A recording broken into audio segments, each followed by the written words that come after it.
In this video, we are going to see how we can enter a new purchase invoice from a new vendor using the same method that we have done earlier as well, only the vendor needs to be added. So in our project, as you can see on 9th of January, it says purchase of following items from Mr. Matthew, which is a new vendor. And these are some items that is purchased from them. So from QuickBooks, just click on the top corner and click on add new, click on the bill.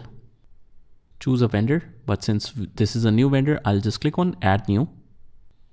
Company name and all the other fields, that's pretty basic. You can fill it later on, but the compulsory field is the one which is with the asterisk. So this is Mr. Matthew. I'll just paste the name Matthew here.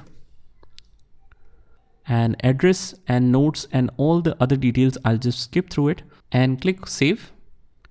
Now the new vendor is added. Bill date is 9th of January. Due date, I'll just keep it as it is and click on due on receipt. Bill number, I'll just give a random number.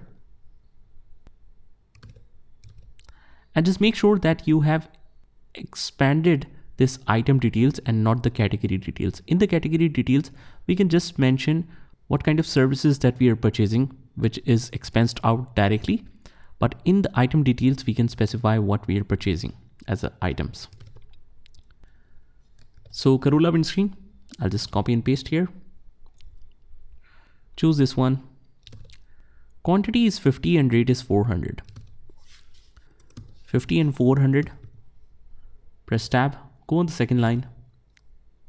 Next one we have is Civic headlights. So Civic headlights. Quantity is 30. Rate is 150. This makes the total to 4,500. Next one we have is Prius filters. Quantity is 100, rate is 50. And all set. Just make sure the totals are correct before saving this. And if all looks good, click on save and new or click on save. And now if we want to check the journal entry report, just click on more and click on transaction journal from here. So this is the entry and that's how you can book the purchase invoice from the new vendor. Just try this by yourself and I'll see you in the next one.